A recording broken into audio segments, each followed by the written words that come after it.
Hello, hello les amis, bienvenue à notre leçon de l'école du sabbat, 12e leçon de ce trimestre. Nous arrivons bientôt à la fin de ce premier trimestre 2025. Le temps s'envole, ça passe très très vite et nous avons énormément appris pendant toutes ces semaines. J'ai beaucoup apprécié jusqu'à présent toutes les leçons que nous a proposées l'auteur John Peckham. Je trouve qu'on a touché des sujets très intéressants. J'ai appris des choses nouvelles pendant ce trimestre, ça m'a fait du bien. Voilà que cette semaine, nous allons parler des choses extrêmement pratiques suite à tout ce que nous avons développé ensemble pendant ces 11 semaines qui se sont écoulées concernant l'amour et la justice de Dieu. On tombe là à partir de la leçon d'aujourd'hui. Je n'ai pas encore étudié la prochaine, mais dans la leçon de cette semaine, nous sommes en train de voir du côté pratique. Une fois que nous avons compris l'amour et la justice de Dieu, quel est l'impact dans notre vie? C'est de cela qu'il s'agit. La leçon de cette semaine. Mais avant de commencer, comme d'habitude, je voudrais t'inviter à jeter un coup d'œil sur safélis.com ou publicationadventiste.com pour découvrir les nouveautés. Il y a pas mal de choses qui sont arrivées dernièrement, même en français. Et donc, je voudrais t'inviter à visiter notre page et annoncer qu'au mois d'avril, nous avons la semaine qu'on appelle Safélis Online. Dans cette semaine, tous les prix, mais c'est vraiment, effectivement, c'est pas, on ne va pas augmenter les prix pour les faire semblant qu'ils baissent, mais vraiment, c'est des rabais effectifs sur les prix. Donc, on va bientôt sur la communauté WhatsApp et sur la communauté sur YouTube, sur les publications de cette communauté, mettre en ligne donc, le catalogue en français où tu pourras trouver donc, tous les produits qui seront en fait, tout le site est moins cher. En fait, on met un rabais pratiquement généralisé, sauf les Bibles missionnaires et les petits livres missionnaires comme Le Meilleur Chemin, qui sont déjà en promo toute l'année, qui ont des prix vraiment très très intéressants. Donc cela ne change pas.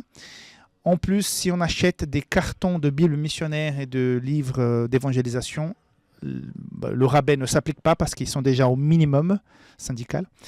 Donc, mais voilà, il y a des Bibles très intéressantes. On a par exemple la nouvelle Bible du pasteur en cuir, la Bible de l'ancien en cuir qui seront 40% ou 30% moins chères. Donc, c'est l'occasion de faire des bonnes affaires. Donc, je crois que ça sera du 16 au 20 et quelques. Voilà, c'est une semaine avant Pâques. Et donc, on va vous parler davantage à propos de cette semaine, mais que tu puisses l'avoir en tête. Et bientôt, je vais annoncer aussi pendant les leçons de l'école de sabbat, voilà, le catalogue, ça arrive. Et donc, il faut profiter. C'est effectivement moins cher. Okay, il y a 2 fois par année cette semaine spéciale, une fois en avril et une fois en novembre. Donc, on est en train de finir le catalogue du mois d'avril. Il va être déjà parti chez l'imprimeur bientôt. Donc, pour que toutes les personnes puissent avoir accès. En francophonie, il n'y a que la version numérique. En Espagne et dans d'autres pays, il y a la version papier. Mais donc, on va vous expliquer tout ça pour que tu puisses acheter moins cher les produits pendant cette semaine. OK?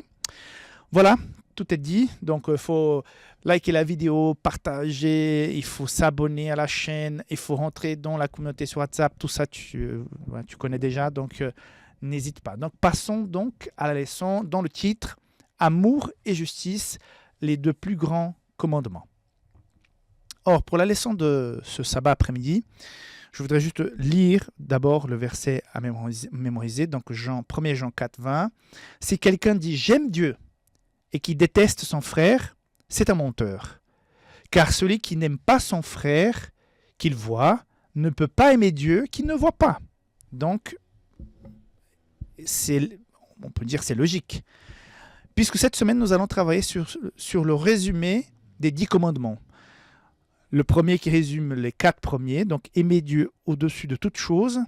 Et le deuxième qui va résumer donc les 6 autres, aimer son prochain comme à soi-même. Chaque jour, on va développer des aspects concernant ces 2 grands commandements. Nous allons même parler, si ceux-là sont les 2 plus grands commandements, quels sont les 2 plus grands péchés en contraste par rapport à ça. Mais ça, on va voir plus tard dans la semaine. Pour cette introduction, je me suis rappelé de quelque chose qui démontre à quel point, même quand on décide d'être bon, ça peut coûter quelque chose. Ce que je voulais dire, c'est qu'à partir du moment qu'on aime la justice, on va se sentir touché quand on voit l'injustice. Et si on aime Dieu, on ne peut pas rester passif, on va faire quelque chose, on va vouloir s'impliquer. À titre d'exemple, une fois, quand j'étais déjà ici en Espagne, il y a 2 ans, ça fait déjà 2 ans et demi que je suis là, je rentrais à la maison et sur la route, je vois un couple dont le mari est en train de taper sa femme. Bon, je me suis dit que c'était sa femme. Et là, je suis avec ma fille, on passe, on voit ça, elle me regarde et j'ai l'intention de poursuivre en disant « De quoi je me mêle ?» Mais Roxane, ma fille, m'a dit « Mais papa, il faut aider le prochain !» Et là, je me suis dit « Mince, c'est vrai !» Parce qu'on a cette tendance de ne pas vouloir nous rentrer dans la vie des autres, mais sur la voie publique, si un homme est en train de taper une femme, bah, il faut faire quelque chose. Et donc, je fais demi-tour avec la voiture. Et là, je rentre dans une situation assez inespérée. Finalement, après avoir constaté que l'homme ne portait pas de couteau ni de rien, je sors de la voiture pour essayer de le calmer. Donc, il va se prendre à moi. Et là, je vais devoir donc l'empêcher de se prendre à moi, de se prendre à ma fille. Donc, il était alcoolisé, peut-être, je ne sais pas, drogué. Et finalement, je dois le retenir au sol. Mais j'ai eu le temps avant ça d'appeler la police en attendant que la police arrive. Mais la police a mis beaucoup trop de temps à mon avis pour arriver. Je crois que ça a duré 5, 6, 7 minutes, mais quand tu es dans ce genre de situation, c'est long.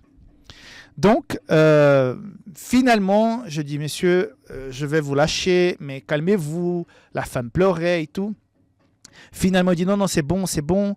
Et quand je lui laisse se lever, donc il essaie de me frapper. Et là, je me baisse et je me suis dit, dis donc, je pense que j'ai déjà fait ce que je devais faire ici. Et là, je dis, bon, il y avait d'autres personnes qui sont arrivées. Donc la femme était sur un côté avec des riverains qui sont sortis de leur maison parce que ça criait de partout. Et donc, d'autres messieurs sont arrivés pour retenir ce monsieur qui était alcoolisé. Je me suis dit, voilà, je pars. Mais quand je pars, les gens qui arrivent après coup ne comprennent pas la situation. La police arrive et ils disent, mais il se bagarrait avec un monsieur qui est parti avec une telle voiture. Et finalement, je suis en train de rentrer à la maison et tout à coup, je vois une voiture de police derrière moi. Ils demandent de sortir et ils veulent m'amener au poste. Et finalement, il leur arrive l'information comme quoi c'était moi qui ai appelé la police, j'ai défendu la dame. Et après, ils ont remercié en disant « Monsieur, merci, parce que plusieurs personnes passent, ils ne font rien, mais vous êtes investi, donc ils m'ont remercié. » Mais ce n'est pas à la fin. Après, je reçois un coup de fil. La dame, paniquée, a lancé son sac dans ma voiture. Je dois aller au poste pour lui ramener son sac. Là-bas, on me dit que j'étais témoin, donc je dois aller au tribunal. En Espagne, c'est 24 heures après, on est déjà devant le juge. Donc, je devais quitter mon travail le lendemain pour aller au tribunal pour témoigner concernant ça, mais que je devais signer une convocation qui serait prête à peu près à 4 heures du matin. Donc, la police est venue à 4 heures du matin chez moi pour que je signe un papier, pour que le lendemain à 11 heures, je sois devant le tribunal. Donc, j'ai dû changer mon agenda au niveau du travail. Bref, c'était vraiment quelque chose d'assez inespéré. Et finalement, le monsieur est condamné, il part en prison, mais 2 mois après ou 1 mois après, il y a un nouveau jugement. Je suis aussi convoqué pour témoigner à nouveau. Donc, juste pour vous dire qu'en voulant aider, je me suis engagé et ça m'a impliqué dans l'affaire. Et c'est vrai que c'est pas confortable. Après, tu te dis, mais qu'est-ce que je fais là-dedans? C'est qu'au départ, j'ai voulu aider. Et donc, j'arrive à cette conclusion. À chaque fois par exemple, quand on reçoit quelqu'un à la maison, quand on s'implique dans une association, j'ai récemment voyagé pour l'Afrique pour aider dans un projet humanitaire, on donne de son temps, de sa personne, et ça génère une implication. On va voir dans la semaine, par exemple, que Jésus a parlé au jeune homme riche pour lui dire, mais lâche toutes ces choses et suis-moi. Si le jeune homme riche aurait accepté l'invitation de Jésus, Jésus n'aurait pas eu 12 disciples, mais il aurait eu peut-être 13. Donc, ça allait impliquer plus de personnes à prendre en charge. Oui, quand on aime le Seigneur, on aime le prochain. Mais aimer le prochain, c'est pas seulement aimer de loin. Parfois, cet amour doit se refléter en action. Et quand on agit, on fait quelque chose, ça implique notre temps, ça implique peut-être nos ressources, de notre personne en général. Et donc, on est aujourd'hui dans une société où moins je me mêle, moins je m'implique, mieux c'est, je vais être tranquille en paix. Et c'est de plus en plus difficile de trouver des personnes qui sont prêtes à donner de leur personne, de leur vie, pour aider le prochain. C'est vrai que parfois, c'est pas confortable. Dans l'histoire que je vous ai racontée au départ, c'était pas confortable. Mais après, je me suis dit, cette dame, elle pouvait pas continuer comme ça. Et finalement, j'ai appris par la suite qu'effectivement, elle a pu quitter après, parce que c'était pas la première fois, c'est à plusieurs reprises que cet homme devenait violent quand il buvait. Et finalement, la famille a dû se divorcer, se séparer, d'après ce que j'ai su. Je ne sais pas ce qui s'est passé bien plus tard. Mais peut-être cette femme a été protégée de quelque chose de plus grave qui pourrait se passer avec elle plus tard si jamais un jour le monsieur se mettait à être plus violent. Que sais-je. Mais juste pour vous dire que quand on s'implique, il y a une véritable implication. Et c'est à ça que le Seigneur nous appelle. Je ne dis pas qu'il faut rentrer dans toutes les bagarres pour pouvoir sauver les gens. Il faut toujours se mesurer. Je ne donne pas ça en tant qu'exemple. Il faut pas... Chaque situation et chaque personne, chaque pays, c'est différent. Je parle d'un témoignage personnel de quelque chose qui est arrivé à moi. J'ai compris que aider cette personne à ce moment-là impliquait non seulement sur le moment, mais bien de choses plus tard. Voilà, en général, dans la vie chrétienne aussi, quand on veut aider quelqu'un, ça nous implique aussi temps, ressources de notre personne en général. Mais c'est à ça que le Seigneur nous appelle.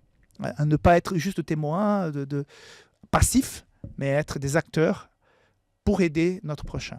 Puisque si nous aimons le Seigneur, c'est une corrélation naturelle.